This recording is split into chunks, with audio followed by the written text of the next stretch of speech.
오늘은 저희가 누가복음 강의 22번째 시간으로 누가복음 6장 1절에서 11절을 통해서 안식일의 주인이신 그리스도, 안식일의 주인이신 그리스도라는 제목으로 하나님의 말씀 증거하도록 하겠습니다. 우리는 이제 지난 시간에 예수님께서 예수님을 통해 새로운 시대가 왔다라는 것들을 알리시며 비유로서 새 포도주는 새 부대에 담아야 한다라는 말씀을 함께 나누었습니다. 그럼에도 불구하고 낡은 가죽 부대에 딱딱해진 그 마음을 가진 바리새인들의 태도에 대해서 예수님께서 지적하시는 모습도 함께 살펴봤습니다. 그들은 오래된 것이 좋다 하면서 새로운 시대, 새로운 예수님의 이 사역에 대해서 받아들이지 못하고 굳은 마음과 딱딱해진 마음으로 서 있는 그들의 모습을 함께 봤는데요. 오늘은 바로 그 바리새인들, 딱딱한 마음을 가졌던 그들이 예수님과 정면으로 충돌하는, 갈등하게 되어지는 이 사건을 우리가 함께 보게 되어집니다. 이렇게 마음이 딱딱해진 사람들을 보면 한 가지 질병이 떠오르는데, 점차 굳어져서 심각한 문제를 일으키는지 잘 모르고 있다가 어느 날 큰 문제로 드러나게 되어지는 이 동맥경화라는 질병입니다. 동맥경화는 이 동맥의 이제 플라그, 이 노폐물과 비슷한 것인데요. 이렇게 쌓여서 혈관이 좁아지고 그것이 이제 딱딱해지게 되어지는 것을 이야기합니다. 이것은 갑작스럽게 나타나는 것이 아니라 오랜 시간 동안 이것이 누적되고 축적되어서 결국에는 그것이 이제 큰 문제를 발생시키게 되어집니다. 그래서 이것이 어디에 혈관이 문제가 생기느냐에 따라서 다양한 이 질병을 만드는데, 뇌로 가는 혈관을 막으면 뇌졸중이나 중풍이 오게 되어집니다. 그 심장으로 가는 혈관을 막으면 협심증이나 심근경색으로 이어지기도 합니다. 그리고 신장으로 가는 혈관을 막게 되어지면 만성 신부전증에 걸리게 되어집니다. 그러니까 어느 날 갑자기 이것이 문제가 생길 뿐이지 사실은 계속해서 굳어져 가고 계속해서 문제가 쌓여가고 있는 이 상태를 이야기하는 거예요.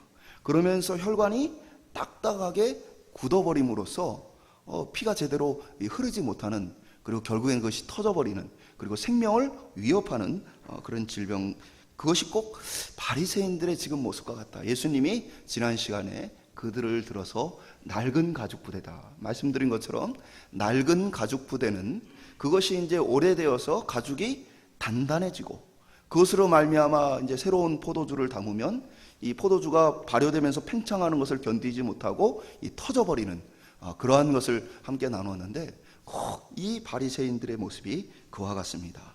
딱딱하게 굳어져 버려서 예수님을 받아들이지 못할 뿐 아니라 많은 문제를 야기시키는 것.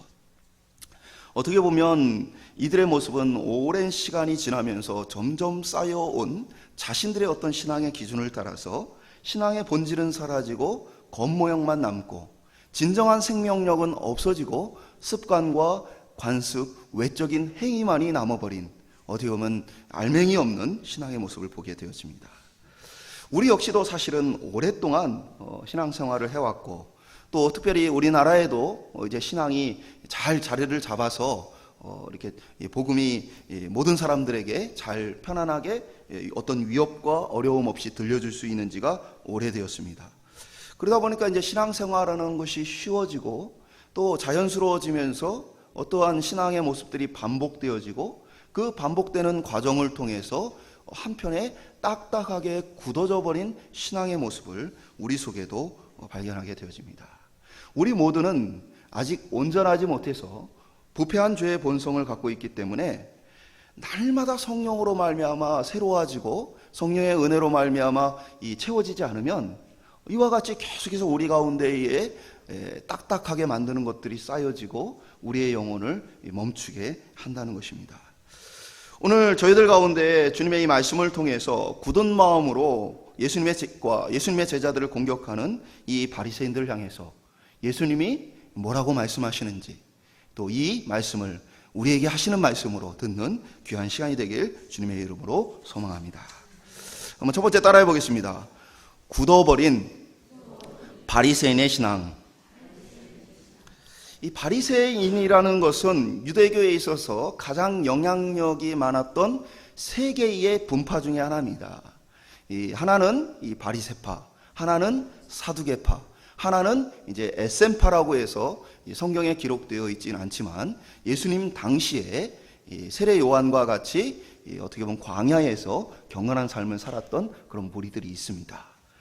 특별히 예수님께서 말씀을 전하고 하는 과정 속에서 이 사두개와 이 바리새인들과의 갈등이 많이 나타나 있는데, 사두개인들은 좀 쉽게 우리가 설명을 하자면 이 사람들은 지도자들이면서 로마 세력과 많은 결탁을 통해서 큰 부를 누리고 있던 사람들, 권세를 누리고 있던 사람으로 이해하시면 좀 쉽습니다.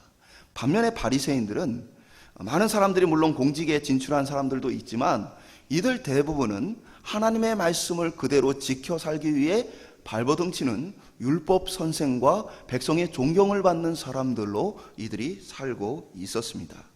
바리새인들이 어떻게 발생하게 되었느냐? 구약 성경에 바리새인이란 말이 안 나오죠. 그 이유는 이제 신약과 구약 사이에 이 중간기에 바리새인이라는 이 무리들이 등장했기 때문입니다.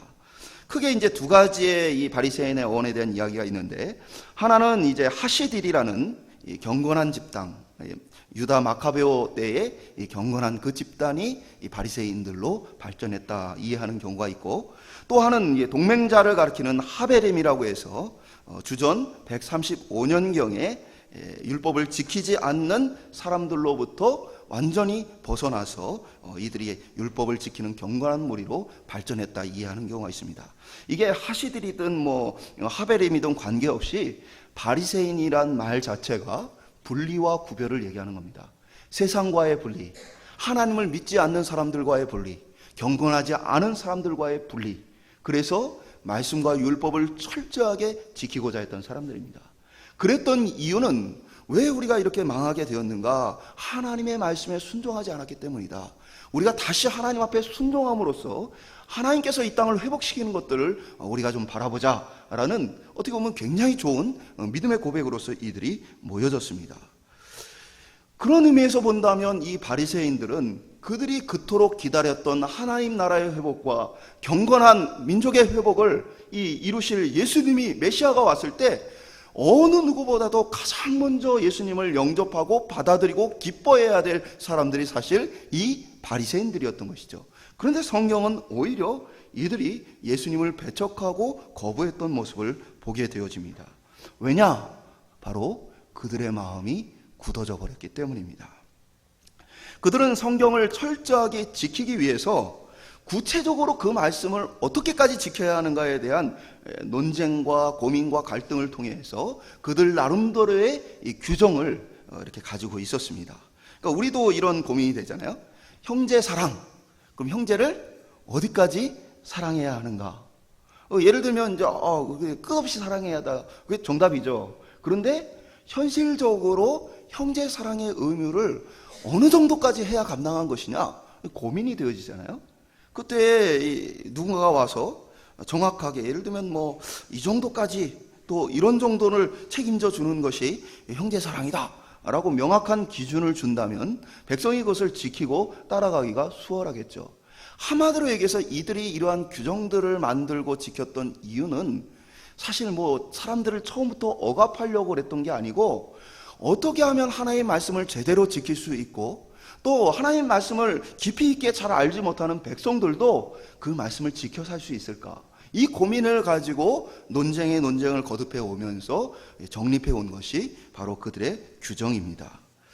안식일에 대한 규정, 그들의 이제 여러 가지 규정들에 대해서 이제 규례집이라고 할 수 있는 미슈나라는 게 있는데, 그 중에 이제 안식일 편을 보면 39가지의 규정이 있습니다. 안식일을 거룩히 지킨다, 안식일에 노동하지 않는다, 이것을 어떻게 해야 지키는가에 대해서 사람들이 여러 가지 고민이 있을 거 아니에요. 이 정도는 해도 되는 건가? 안 해도 되는 건가? 이런 고민과 갈등이 있잖아요. 그래서 39가지로 규정을 했어요. 농사와 관련해서는 뭐 파종하거나 가꾸거나 수확을 하거나 단을 묶거나 뭐 탈곡을 하거나 키질을 하는 그러한 것들은 안 된다라고 기록이 되어 있습니다. 그리고 예를 들면 매듭을 짓거나 매듭을 푸는 것도 안 된다. 이걸 문자 그대로 적용하면 신발끈 풀어요, 뭐래요? 안식일에 못 푸는 겁니다. 그러니까 그런 그래 또 이렇게 이 사람들 중에는 또 이렇게 학자들도 있었을 거 아니야. 그래서 이 글 쓰는 사람들에게는 정확해요. 두 글자 쓰기는 안 된다. 그러니까 한 글자는 돼요. 근데 두 글자는 안 돼요. 그러니까 그만큼 아주 세부적으로 이들이 이러한 규정을 가지고 있었어요. 또 두 글자를 쓰기 위해서 지워서도 안 된다. 그러니까 이런 것들이 이들의 규정이었습니다. 여행으로 예를 들면 이제 1km 이상의 여행이 안 됩니다. 그러니까 이제 유대인들은 본인이 안식일 날 예루살렘에 들어가서 이렇게 제사를 하기 위해서는 어떻게 했습니까? 반드시 그 전날 예루살렘 성전에서 1km 안쪽에 있는 집에 머물러야만 그날 안식일에 들어갈 수가 있게 되어진 것이죠. 한번 상식적으로 생각해 보세요. 안식일 날 유대인들이 성전에 다 오는데 이 사람들이 1km가 넘어서면 그러면은 이제 아예 성전에 올 수가 없어요. 그러면 안식일 전날에는 1km 안에 있는 집들의 이 렌탈료가 쌌을까요? 비쌌을까요? 당연히 비쌌겠죠. 그럼 한마디로 얘기해서 예배를 하고 싶어도 내가 그 전날 안식일 날 성전에 들어가고 싶어도 돈이 없으면 못 가는 사람들이 생겼을까요? 안 생겼을까요? 생겼어요. 그게 당연한 것으로 당시에는 받아들이고 있는 시대였던 것이죠. 그러니까 그러한 규정에 의해서 철저하게 어떻게든 지켜보고자 했던 이러한 것들이 어떻게 보면 그 중심은 없고 이 규정들만 남다 보니까 이들이 이 규정을 지키는 데에 빡빡하고 단단한 사람들이 되어졌다라는 것입니다. 그런데 문제는 그 자신들이 지금까지 만들어 온 규정이 예수님하고 맞지 않았다는 것입니다. 그렇기 때문에 이 바리새인들은 예수님과 그 제자들을 공격했다라는 거예요. 6장 1절 2절에 보면 안식일에 예수께서 밀밭 사이로 지나가실새 제자들이 이삭을 잘라 손으로 비벼 먹으니 어떤 바리새인들이 말하되 어찌하여 안식일에 하지 못할 일을 하느냐. 그러니까 지금 길을 가다가 남의 밀밭에서 밀 이삭을 가져다가 손으로 까서 그것을 먹은 것입니다. 이제 우리의 생각에 봤을 때는 남의 밭에서 그렇게 막 가져다 먹어도 되는가? 가져다 먹어도 됩니까? 안 됩니까? 옛날에 우리 문화에 서리가 있었죠. 요즘에 이제 고발당하고 이렇게 큰 문제가 발생합니다. 근데 이때에는 그러한 것이 완전히 허용됐어요. 왜냐하면 신명기 23장 25절에 보면 내 이웃의 곡식밭에 들어갈 때에는 내가 손으로 그 이삭을 따도 되느니라. 그러나 내 이웃의 곡식밭에 낫을 대지는 말지니라. 이것이 규정이었어요. 그러니까 배가 고프면 그 허기를 달래기 위해서 남의 밭에 가서 이삭을 손으로 따서 비벼서 먹는 것, 그것이 허용이 됐어요. 그러나 낫을 가지고 가서 추수를 해가지고 우리 집에 저장하는 것은 허용되지 않았던 것입니다. 이것은 고아와 가부 그리고 나그네들을 배려하는 하나님의 법이었습니다. 그렇기 때문에 이 하나님의 율법에 의한다면 지금 제자들이 밀밭 사이를 지나가다가 배가 고파서 밀 이삭을 따다가 먹은 것은 큰 문제가 되어지지 않습니다. 다만 이들이 강조하고 있는 것은 뭐예요? 안식일이라는 거예요. 안식일에 하지 못할 일을 했다는 거예요. 평소 같으면 해도 되는 일이지만 지금은 안식일이기 때문에 그 일을 해서는 안 된다라고 얘기하는 거예요. 곧 그들이 이 이삭을 손으로 딴 것은 추수한 것이고 그들이 손으로 비빈 것은 탈곡한 것이다. 이러한 것들은 바로 안식일을 지키지 않고 안식일의 규례를 어긴 것이다 라고 그들이 이야기하는 것입니다. 그러니까 이 바리새인들이 안식이 되면 어떠한 상태에서 이들이 살았는지 알겠죠. 이들 스스로 백성의 선생이라고 생각을 해요. 그러니까 선생으로서 안식일날 어떻게 했겠어요? 지나다니면서 눈에 거슬리는 거 이렇게 불러다가 꾸짖고 안식일날 하지 못할 일을 했다. 이것이 자연스럽게 이들의 모습이었던 것입니다. 처음 시작은 말씀을 지키기 위해서 했지만 어느 순간부터는 이 규정에 얽매여서 마음이 딱딱하게 굳어버린 것이죠. 오늘 우리의 모습이 과연 그것과 다른가라고 물으면 사실 그렇지 않을 수 있습니다. 오히려 성경은 말하지만 우리가 지키지 않는 것, 성경이 하지 말라고 하지만 우리가 하고 있는 것, 우리 역시도 오랜 시간 동안 신앙생활을 하면서 나름대로의 고집이 생겼어요. 그리고 나름대로의 기준이 생겼어요. 그래서 이 기준은 사람마다 다 다릅니다. 예를 들면 이제 주일날 예배를 드리는 것도 어떤 분은 내가 꼭 예배를 드려야 되겠다라는 마음 가진 분들이 계시고, 어떤 분들은 그래도 내가 한 달에 한 번은 가야지, 뭐 그런 마음을 가진 분들도 계셔요. 어떤 분들은 내가 그리스도인으로서 최소한 부활절과 성탄절에는 교회를 간다라는 믿음을 가진 분들도 계십니다. 그러니까 각자 자기의 어떤 기준을 만들어요. 그리고 그 기준에 충실해요. 그리고 사실은 그럼으로써 예수님이 자신한테 뭐라고 얘기하시는지는 무관심하게 되어진 거예요. 이것이 바로 굳은 마음입니다. 오늘 우리 가운데 이러한 굳은 마음을 제거하시는 하나님의 은혜, 성령의 은혜가 있기를 소망합니다. 제가 필리핀에 청년들하고 같이 이제 선교를 간 적이 있습니다. 원래 이제 선교지에서 저희가 이번에도 좀 우연치 않게 이제 그 다른 교회하고 좀 같이 가게 생겼는데, 제가 이제 그 다른 교회하고 같이 갔을 때 별로 좋지 않은 추억이 있어요. 그러니까 제가 청년들을 데리고 왔는데 청년들도 어린애들이 많이 갔어요. 그러다 보니까 이제 그쪽 교회에서는 뭐 어른들하고 뭐 교회 구성원들이 다양하게 오셨어요. 장로님도 오셨는데, 장로님이 그냥 계속해서 애들한테 왜 인사 나한테 안 하냐, 왜 나한테 인사를 안 하냐, 그러면서 막 화를 내시는 거예요. 계속. 그러니까 애들은 그러면 이제 그분 얼굴 보기가 편해요, 안 편해요? 안 편해요. 아침에 이제 그분 오면 애들 다 피하는 거예요.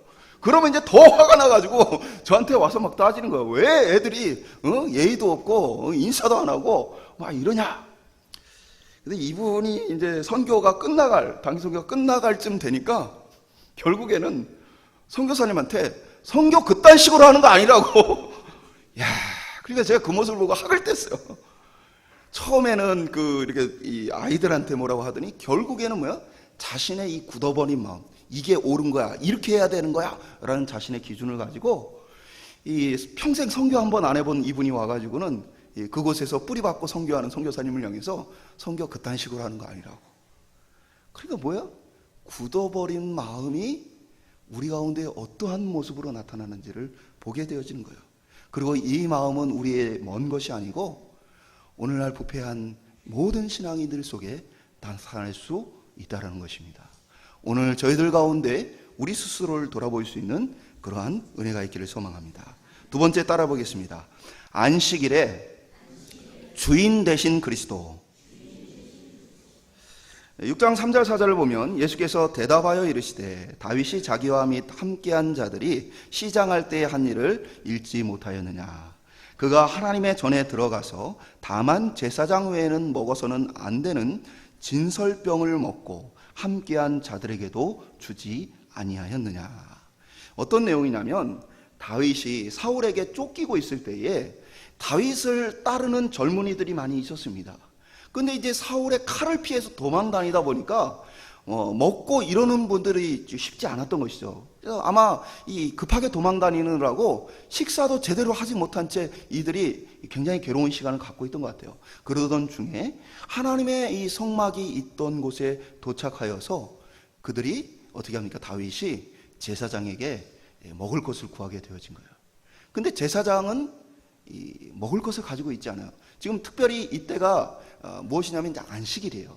본문에는 정확하게 언급이 안 되어 있지만 왜 안식일이냐면 떡은 일주일에 한 번 하나님께 드리는 이 떡상에, 순금으로 된 떡상에 일주일에 한 번씩 떡을 갈게 되어 있어요. 그래서 안식일 날 떡을 갈게 되어집니다.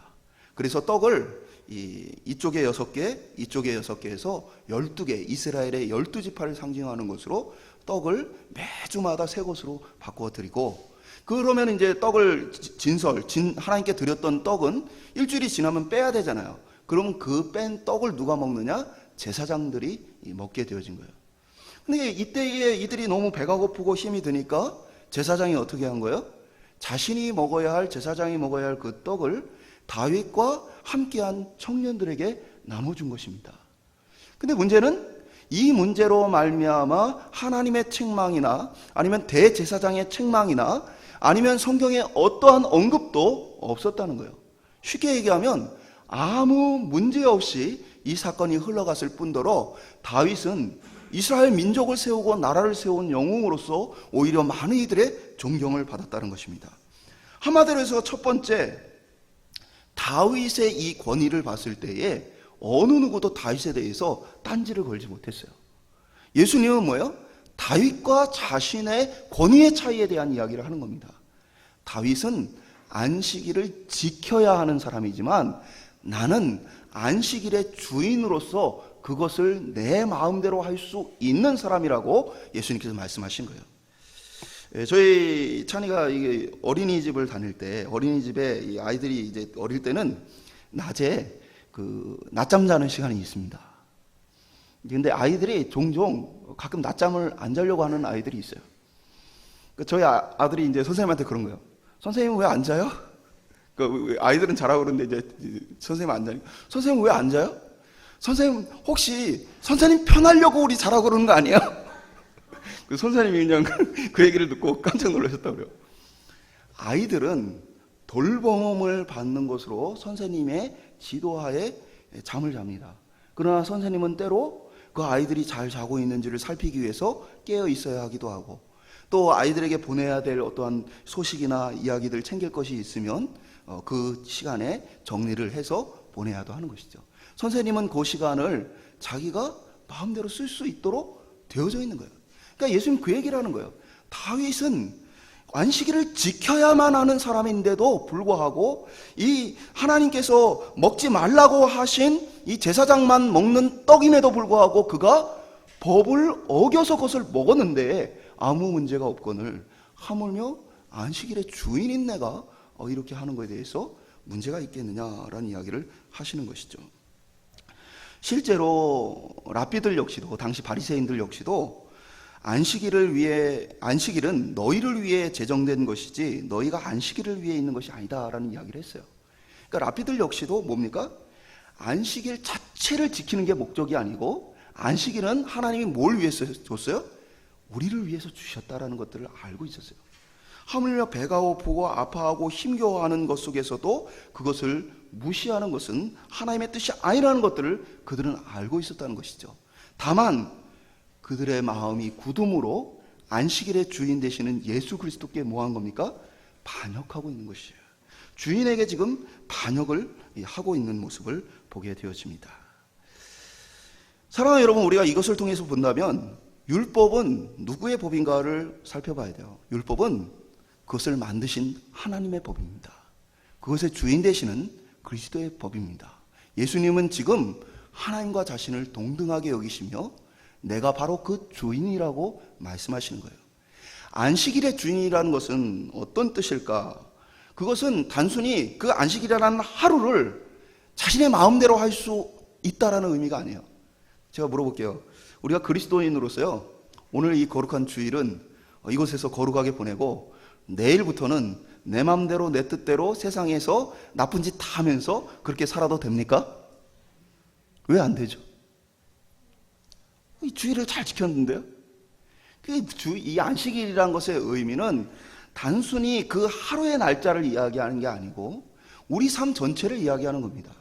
그 중에 이 안식이라는 것을 통해서 우리의 주인이 누구인지, 우리가 어떻게 살아야 되는지, 무엇을 따라 살아야 하는지를 상징적으로 함께 그것을 지킴으로써 내 삶 전부를 지키겠다는 것에 대표되는 신앙 고백인 것이에요. 그러니까 이 안식일의 주인이라는 의미는 뒤집어 생각하면 무엇입니까? 우리의 삶의 주인이시라는 거예요. 예수님께서 우리의 삶의 주인이시라는 사실이에요. 오늘 저희가 이 고백을 가지고 좀 살았으면 좋겠습니다. 저희가 한번 따라했으면 좋겠습니다. 예수님, 내 삶의 주인이십니다. 예수님이 우리의 삶의 주인입니까? 그러면 오늘 우리는 오늘뿐 아니라 매일의 삶 속에 예수 그리스도의 말씀과 법을 따라 살아야 한다는 사실이에요. 그것을 통해서 주인을 주인으로 인정해야만 한다는 사실이죠. 그런데 많은 사람들은 예수님을 주인으로 생각하지 않아요. 내가 주인이에요. 그리고 예수님은 나에게 도움을 주는 어드바이서, 조력자일 뿐이라고 생각하는 그리스도인들이 사실 많습니다. 입술로는 주인이라고 얘기해요. 근데 실제로는 주인이 아니고 하인으로 생각하는 거예요. 왜 그렇습니까? 내가 살아야 할 내 삶의 기준이 예수 그리스도와 그의 말씀인가?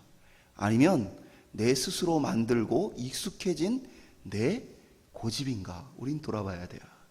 근데 많은 그리스도인들 역시도 어떻게 합니까? 자기 나름대로의 규정과 규칙을 만들어 놓고는, 그리고 자신을 위한 어떤 기대와 소망을 만들어 놓고는 예수님이 도와줘야만 해요. 그러니까 예수님을 따라가겠다는 게 아니고 예수님이 날 도와줘야 돼요. 그러니까 우리 항상 그러한 사람들의 기도는 뭐예요? 내가 원하는 것만 가지고 기도해요. 건강하게 해주시고, 또 어려움이 없게 해주시고, 또 내가 원하는 일이 이루어지게 해주시고, 나를 행복하게 해주시고, 내 가족을 잘 지켜주시고. 그래서 이 사람들은 이 땅에 살아가는 사람들이 가지고 있는 인생의 목표를 그대로 가지고 있으면서 다만 뭐예요? 예수님이 나를 도와달라고 내 종으로 부리고 싶어하는 그 마음을 가지고 있는 것이에요. 근데 우리 그리스도인은 예수를 주인으로 모셔드린 사람들입니다. 그래서 내 삶의 기준과 목표와 방향이 그리스도께 맞춰져 있어요. 그래서 내가 무엇을 해야 되는가 말아야 하는가, 내가 어떻게 해야 되는가에 대해서 예수님 앞에 그가 말씀하신 것을 쫓아간다는 사실입니다. 저와 여러분들 속에서 진짜 예수님이 우리의 마음속에 주인 되어주시기를 주님의 이름으로 축원드립니다. 마지막으로 따라해 보겠습니다. 주인이 말씀하신 안식일. 그러면 주인이신 예수님께서 우리에게 말씀하시는 것이 무엇이냐? 6절과 7절을 보면 이 또 다른 안식일에 예수께서 회당에 들어가서 가르칠세 거기 오른손 마른 사람이 있는지라. 서기관과 바리새인들이 예수를 고발할 증거를 찾으려 하여 안식일에 병을 고치는가 엿보니, 지금 상황은 이제 또 시간이 지나서 안식일이 됐어요. 그래서 예수님께서 회당에 들어가서 말씀을 가르치시는데 이들 속에서 예수가 안식일에 정말 안식일을 지키지 않는다라는 소문이 났어요. 그러다 보니까 이 바리새인들은 예수님의 말씀을 듣고 배우기 위해서가 아니라 뭐 하기 위해 왔어요? 예수를 흠잡고 트집 잡을 만한 상황이 있는가를 엿보기 위해서 지금 살펴보고 있어요. 근데 마침 그 자리에 오른손 마른 사람, 말랐다는 표현은 이제 마비가 됐다는 표현입니다. 아마도 어떠한 이유에서인지 뭐 중풍인지 뭔지는 모르겠지만 이 사람의 오른손을 사용할 수 없는 상태에 있어요. 근데 그 사람이 마침 있는데 예수님께서 어떻게 하셨어요? 예수님께서 이 바리새인들과의 평화를 유지하고 그들과 함께 공존하기 위해서는 어떻게 하셨어요? 굳이 그날 안 고치셔도 되잖아요. 안식일날 안 고치고 그 사람한테 야, 내일 나를 찾아와라. 내가 내일 네 집에 갈게 라고 얘기하셔서 고치면 갈등이 생길 만한 것이 전혀 없잖아요. 근데 예수님은 의도적으로 어떻게 하시느냐? 8절에 보면 한가운데 서라. 모든 사람이 보는 앞에 그 한가운데에 뭐예요? 다 앉아있는데 서라. 모든 사람이 의도적으로 볼 수 있도록 하시며 그 자리에서 그를 고치시는 모습을 보게 되어집니다. 예수님은 왜 그렇게 하셨을까요? 굳이 자신을 비난하고 자신과 다툼과 분쟁이 생기는 그 일을 왜 하셨을까요? 예수님은 거짓 평화, 복음과 하나님의 진리가 외면되어진 그런 평화가 아니라 참된 복음과 이 가치를 증거하는 것을 선택하셨다는 거예요. 오늘 우리가 그리스도인으로 살아가면서도요, 많은 사람들이요 거짓 평화에 익숙해져 있어요. 그래서 직장 다니면서 10년이 지나도 예수 믿는 사람인지 몰라요. 그러다가 어느 순간 정말 예수를 잘 믿는 사람이 나타나면 얼마나 양심에 찔리는지 그 사람한테만 살짝 가서 사실은 나도 교회 다녀요 이렇게 얘기를 해요. 왜 그래요? 이 사람의 마음속에는요 예수 그리스도에 대한 이 결단과 각오가 서 있지 않은 것이에요.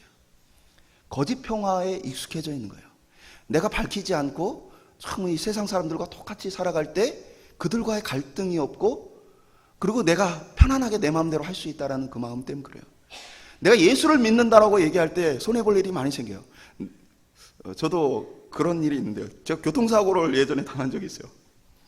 제가 이제 차를 멈췄는데 뒤에서 택시가 와가지고 옆 차선에 있는 택시가 와서 제 차를 받았어요. 상식적으로는 이 아저씨가 앞차를 받아야 되는데 앞차는 되게 비싼 차고 제 차는 이렇게 별로 비싸지 않은 차라 이 아저씨가 마지막에 핸들을 꺾어가지고 괜히 제 차를 박은 거예요. 그래서 이제 보험사하고 결국에는 이제 합의를 해야 되잖아요. 합의를 해야 되는데 이 굉장히 실랑이가 있잖아요. 얼마를 줄 거냐 뭐 이런 실랑이가 있잖아요. 제가 그렇게 얘기를 했어요. 보험사 직원한테 내가 하나님을 섬기는 목사인데 두말하지 않겠다. 당신이 봤을 때 내가 얼마를 보상금으로 받는 것이 합당하다고 생각하는지 당신이 말하는 그 가격대로 그대로 내가 합의를 하겠다. 제가 손해를 봤을까요? 그 사람이 감동을 받아서 합의를 잘해줬을까요?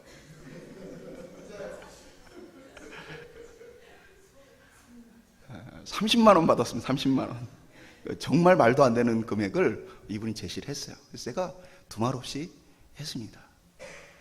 근데 그리스도인은 그럴 수 있어야 돼요. 제 마음에 약간 요즘에 찔리는 게 있어요. 저희 교회 본고차에는 교회 표시가 없습니다. 그러니까 어떻게 보면 좀 더 마음 편하게 운전할 수 있어요. 정말 이렇게 막 얌체같이 막 갑자기 끼어들거나 이런 사람이 있으면 안 끼워주고 싶은 마음이 막 굴뚝 같아요. 그런데 이제 교회 마크를 달고 이렇게 하면 이렇게 안 끼워주는 게 마음이 편할까요? 안 편할까요? 저희 안에 그러한 마음이 있어요. 저희 안에도 하나님께서 원하시고 기뻐하시는 것을 사실 알면서도 감추고 숨기고 세상과 평화롭게 세상이 나를 불편해하지 않도록 그렇게 지내고 싶은 마음이 있어요.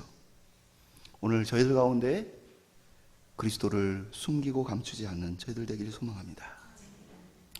바리새인들의 관점은요, 무엇이 옳은가요? 어떤 것이 옳은가? 그들은 그 해석에 대한 고집을 통해서 이것이 옳다, 이것이 맞다라고 주장을 했어요. 근데 사실은 그들 스스로는 우리가 하나님의 말씀인 율법을 안다, 하나님의 뜻을 안다라고 그들은 생각했지만 사실은 그것은 하나님의 뜻을 모르는 것이었어요. 왜 그렇습니까? 쉽게 예를 들면 형님이 동생들이 줄줄이 있는 집안에 맏형님이 어느 날 그 아이들을 막 돌보기 위해서 한 명 한 명 이렇게 막 꾸짖고 야단치고 막 그러면서 아이들을 돌보는 부모님을 보면서 이런 마음이 들었어요. 우리 부모님 너무 불쌍하다. 저 동생들이 좀 말을 잘 들었으면 좋겠는데 말을 너무 안 들으니까 우리 부모님 너무 고생을 하시는데 내가 장남으로서 집의 질서를 잡아야 되겠다. 그런 마음을 가지고 이제 동생들이 잘못했다 할 때마다 개패듯이 패는 겁니다. 그래가지고 아이들이 너무 심하게 맞아가지고 병원에 입원하고 심리적으로 심각한 질병의 위기에 놓인다면 부모님의 마음이 어떨까요? 잘하였다, 착하고 충성된 장남아, 그러겠습니까? 그래서 지금 바리새인들이 모습 그와 같은 거예요. 그들 스스로는 하나님을 위한다, 하나님의 나라를 바라본다 말하면서 어떠한 행위들을 좀 하고 있지만 그들의 그 굳어진 마음은 실제 뭘 몰라요? 겉으로 보여지는 문자적인 것들에 대해서는 이해를 하고 있을지 몰라도 하나님의 마음이 무엇인지는 알지 못하는 거예요. 안식일을 만드신 하나님의 뜻과 이 사람들을 향한 하나님의 마음이 무엇인지는 알지 못한 채 오히려 하나님의 마음을 괴롭게 하고 있는 것입니다. 왜 하나님 우리에게 안식일을 주셨을까요? 여러 가지 생각해 볼 수 있지만 크게 두 가지를 볼 수 있다고 봅니다. 하나는 인간의 과도한 노동으로부터의 자유입니다. 오늘날 우리는 자유로운 시대에 살고 있고요, 나름대로 먹고 살기 괜찮은 시대에 살고 있습니다. 그러나 과거에 수많은 사람들은 누군가의 종으로 살았고 자유 없이 사는 사람들이 대부분이었습니다. 그런데 그러한 사람들 속에서 안식일과 같은 규정이 없었다고 생각해 보세요. 시대는 점점 부패하면서 가진 자들은 더 많이 가지게 되어지고 없는 자들은 그 가진 것마다 뺏기게 되어지는 것이 시대의 이치입니다. 그러면 그러한 시대 속에서 노동하는 노동꾼들은 어떻게 했을까요? 단 하루도 잠깐도 쉴 수가 없는 고통 속에 살게 되어진 거예요. 그래서 인간의 이 과도한 노동으로 인해서 비록 하나님께서 너희가 땀 흘리고 노동을 통해 수고함을 통해서 너희가 먹을 것이다 라고 말씀하셨지만 그럼에도 불구하고 인간을 배려하고 사랑하는 주님의 마음을 통해 하루를 쉬도록 명령하셨던 것입니다. 뭐 하루를 쉬냐 이틀을 쉬냐 뭐 요즘에 이런 논쟁들이 좀 있죠. 요즘에 심지어 3일과 4일 쉬느냐 이런 논쟁까지 있는 뭐 회사들도 있습니다. 날짜가 중요한 게 아니에요. 그 중심에 하나님이 인간의 과도한 노동으로부터 시달리는 것에 대해서 하나님이 그것을 멈추게 하고자 하는 사랑이 있다는 거예요. 안식일에 그것이 담겨 있어요. 두 번째는 과도한 욕심과 탐욕으로부터의 자유를 얘기합니다. 그러니까 의도적으로 안식일에는 일을 하지 못하도록 함으로써 뭡니까? 제가 장사를 군대에서 잠깐 해봤는데요. 진짜 재밌더라고요. 돈이 막 쌓이고 돈이 막 들어오고 막 이러니까요. 피곤한 줄 모르겠어요. 막 이렇게 너무너무 행복하고 기쁜 거예요. 그러면서 제가 그런 생각이 들었어요. 야, 장사하는 사람은 직장 못 다니겠다. 직장에서는 이제 한 달에 한 번 월급이 나오잖아요. 근데 장사를 하면 매일 돈이 이렇게 들어오니까 이 맛을 아는 사람들이 이 직장 생활 못 하겠다. 그런 마음이 들었어요. 근데 그러한 즐거움과 재미가 있다고 생각해 보세요. 그러면 이 사람은요, 더 많이 가지고 싶고 더 많은 것을 이루기 위해서 쉼없이 일하게 되어집니다. 그럼으로써 그 마음이 그러면 만족하고 채워지느냐? 아니죠. 인간은 계속해서 그 갈구하는 마음이 커져가요. 탐욕이 더 커져갑니다. 주님은 그러한 과도한 노동뿐 아니라 지나친 탐욕으로부터 우리를 지키기 위해서 이 안식일을 주셨다는 사실입니다. 결국 이 안식일은 뭡니까? 우리를 사랑함으로써 우리를 위해 주신 날이에요. 그 안식일 날 손이 말라 자유롭게 움직일 수 없어 고통받는 사람, 여러 가지 질병과 고통 속에 아파하는 사람, 배가 고파 힘겨워하는 사람, 이 사람들에 대한 주님의 마음은 어디에 있을까요? 그들을 돌아보고 그들을 회복시키는 데 있다는 사실입니다. 바로 주님은 그러한 것을 가르치기 위해서 지금까지 잘못되어진 안식일에 대한 모습들, 지금까지 잘못된 이 바리새인들의 가르침 속에 자유를 빼앗긴 채 고통스러워하는 이 백성을 바라보며 의도적으로 모든 백성이 보는 앞에 안식일이 무엇인지에 대해서 안식일에 선한 일을 하는 것이 옳으냐 악한 일을 하는 것이 옳으냐 물어가시며 선포하고 그것들을 가르쳐 회복시키길 원하셨다는 사실입니다. 말씀을 맺도록 하겠습니다. 안식을 주신 주님, 그 주님 우리를 사랑하시는 주님입니다. 안식일의 주인 되신 주님은 안식일뿐 아니라 우리의 인생의 주인 되신 주님이십니다. 혹시 우리는 그 주님의 음성과 부르심에 대해서 그의 법에 대해서 무시한 채 우리 멋대로 하고 있는 것은 아닌가 좀 돌아볼 수 있길 소망합니다. 혹시 동맥경화에 걸린 것처럼 굳어져 버린 나의 고집과 내 마음, 나 자신에 대한 어떠한 이 지나친 이 욕심으로 말미암아 주의 말씀은 전혀 들려지지 않는 그러한 상태에 있는 것은 아닌가 돌아볼 수 있길 소망합니다. 혈관이라는 건요, 그 혈관 자체의 목적이 있는 것이 아니고 흘려보내는 데 있습니다.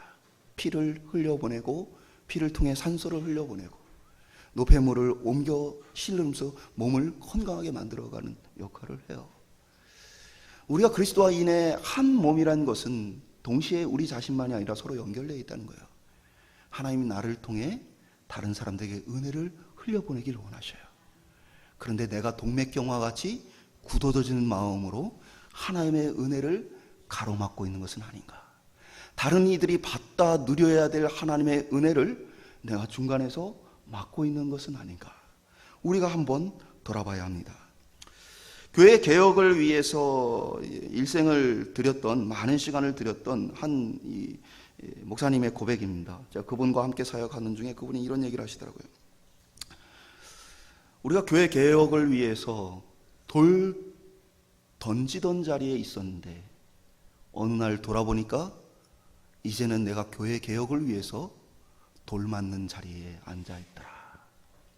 그러니까 젊을 때에 이건 잘못됐습니다, 그렇게 해서는 안 됩니다라고 돌 던지는 자리에 있다가 어느 순간 시간이 지나고 돌아보니까 내가 이제 그 돌 맞는 자리에 앉아있다라는 거예요.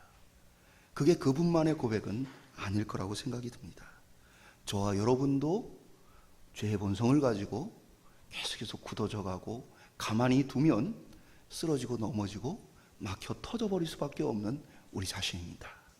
그래서 오늘 우리에게 중요한 것이 있다면 안식일의 주인이시고 우리를 사랑하시는 주님의 은혜로 우리의 마음을 부드럽게 할 수 있기를 소망합니다. 그래서 우리를 통해 하나님의 은혜가 우리 자신뿐 아니라 주변에 있는 많은 이들에게 흘러갈 수 있도록 귀하게 쓰임받는 저와 여러분 될 수 있기를 주님의 이름으로 축원드립니다.